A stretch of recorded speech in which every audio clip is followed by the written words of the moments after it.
is changing me, for it's true.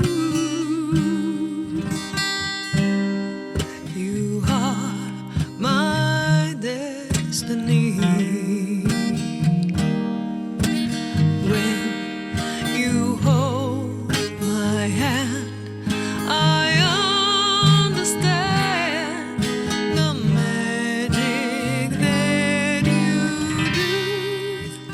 You're my dream come true, my one and only you.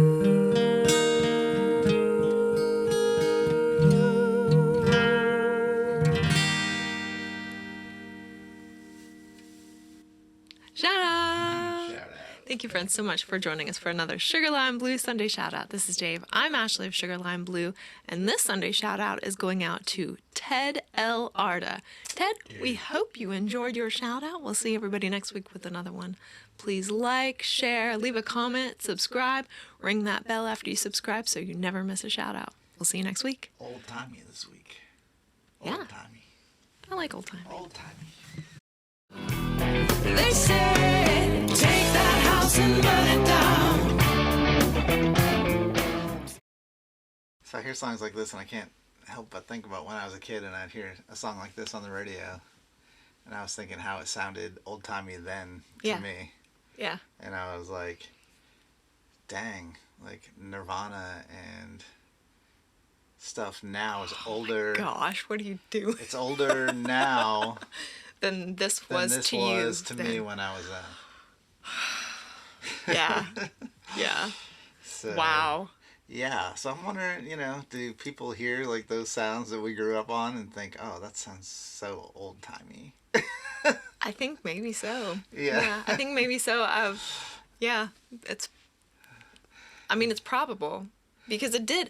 Well, you think, okay, it has to sound old timey just based on the media that it was being pushed to, because you were formatting your music, even if you're using the same instruments that you used for thousands of years, for instance, a banjo or something like that. The formatting of it would be different because of the media that they were trying to put it onto. So Nirvana and whatnot, they were still coming out on cassettes, and was when CDs were coming out. CDs were all the new thing. So they were still formatting for tape and the new compact discs. Whereas this kind of song was formatted for long play albums or for the single albums, the 45s to go out. Right. So today's music would sound different because people are creating music for different formatting. Yeah, they're creating it for little snippets, like 30-second snips of songs that are going to be compressed a lot and put onto streaming networks like Spotify and the like, YouTubes and whatnot. So to me, though, like, okay, that's one way that sounds different. But then also, like, I think, in certain genres, like, for instance, bluegrass, like we talked about last week, the fundamental sound of bluegrass hasn't changed to me. Like, I hear it and people have modernized it, and, there's the Appalachian bluegrass in the beginning up through, Bill Monroe, and then, now we have newgrass. Tony Rice and modernized it in the 80s, and now Billy Strings is modernizing it, but it has kind of a fundamental sound to me, as does jazz. Yes. It's interesting to me that I can listen, like if I listen to old bluegrass and new bluegrass, old bluegrass doesn't necessarily sound dated to me, with the exception of maybe like really early bluegrass when they have like exceptional inflections in their singing voice, like very Appalachian sounding or country sounding, as opposed to now, which maybe the dialect or the speech has become more watered down. Well, I've noticed along those same lines, like exactly that. News anchors, newscasts. They don't sound regional anymore. If you listen to newscasts from the 70s, even like 60s, 70s, 80s, there is a certain regional inflection. Oh, not even that. A certain vernacular of speech. Right.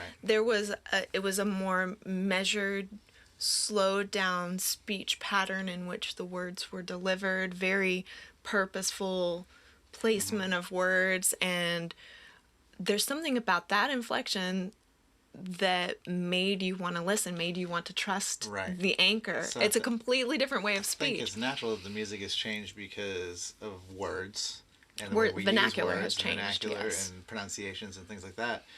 But if I listen to like older rock and newer rock, it sounds like different genres. It doesn't sound like the same thing anymore. Same thing with country. You know, it's like it lost. They almost feel like they lost themselves somewhere along the way, or they changed. You know, like it's a Or the different genre description is completely different, because I know we've talked about this some before. This song in particular, Only You, was considered in the time a pop song, which I understand means popular music, but I would have considered it more, for me, not knowing that, like a crooner ballad. Yeah, and I think like But it nowadays was you would considered a consider it a pop song. crooner, and you know I was gonna talk about crooners too because like crooners like they're a very isolated niche that does still exist. You know, you can still get some of that stuff going on, but overall like they've kind of faded. You know, and Well, like you say, it's a niche thing yeah, now. You don't yeah, need a ton of it. A few will exactly. do. It's weird to me how the certain genres seem to really change and leave.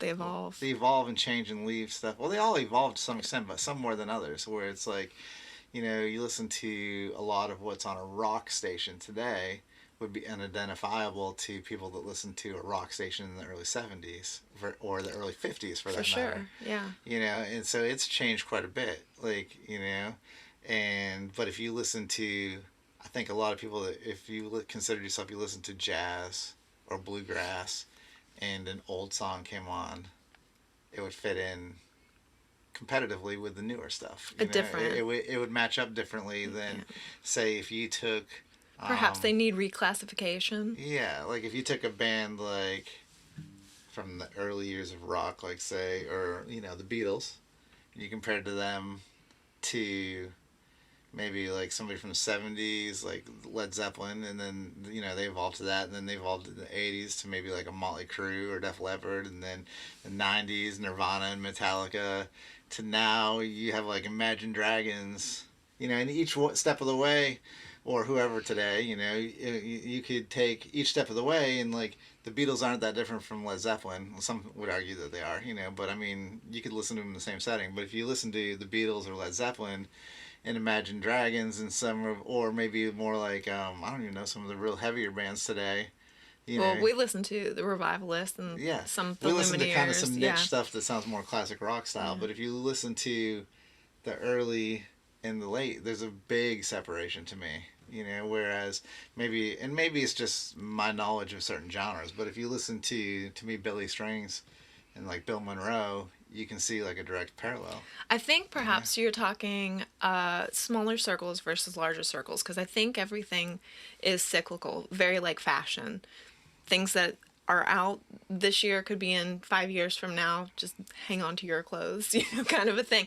But I think with styles like bluegrass, it's a tight circle.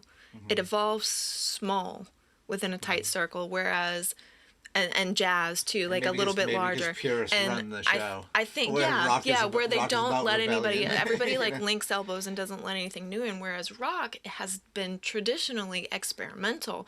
So it's branched off all into these micro genres like psychedelic rock and the like, it's just branched off into Right. all these Classic rock, different soft rock, yacht niche rock. ones. Exactly. You know, So, but grunge. because it's so inclusive, it's like, yes, we accept all of this as rock, even though it's not traditional rock. Because it's so encompassing, it has a larger circle where it will eventually come back around. And I've noticed in some of the popular music that I overhear, for instance, our daughter listening to, they are implementing elements of the big band music, like from the 30s. Mm-hmm. So a lot of clarinet playing and that big band beat, like a large sound to it, with the some of the feelings of the old like sock hop kind of stuff. It's kind of crashing together some of these Well, they have that feelings. postmodern jukebox that like does like a really kind of like swingy type of classic throwback. It's really good music. It's and it's current music. I like your theory. I'm wondering, I guess what triggered some of this is not my feelings towards this particular song and hearing it and being like, oh my gosh, that must be a century old now.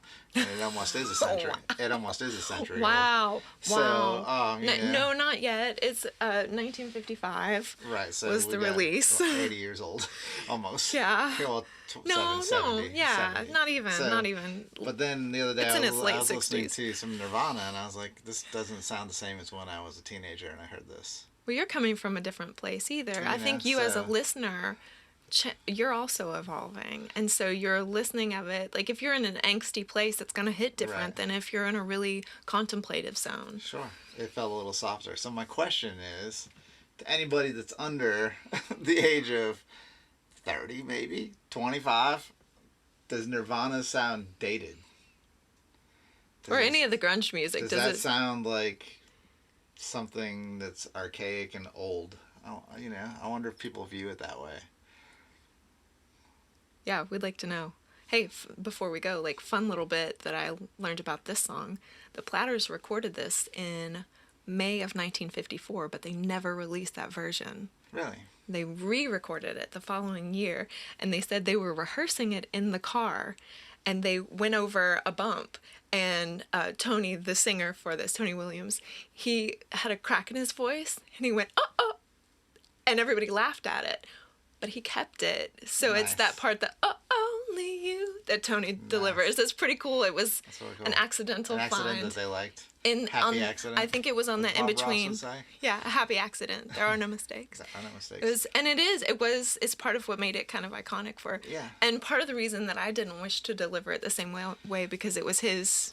And I would like to say that I guess it doesn't really matter. Good music doesn't fall out of fashion. Like I'm sure there's people that are young that think Nirvana sounds old, but still like it. Hey. I thought that this music sounded old, but it's always been with me. I've always loved the Platters. Every time I hear certain songs, I like the ink to hear them. spots. The ink spots. Same thing, yeah. And it's like I think we even did we did the Twilight Time. Yeah, we did. Right? Which Love is the it. Platters song. So Platters, yeah. yeah, I mean it's a song. It's timeless. I think good music can strike a chord even with people that maybe find it old. Or maybe outdated, but they'll still find something to. I say, if you with it on. like your bell bottoms, wear them. Wear them till they wear out. Same with the older music. Listen to it. Why not let it influence you? Absolutely.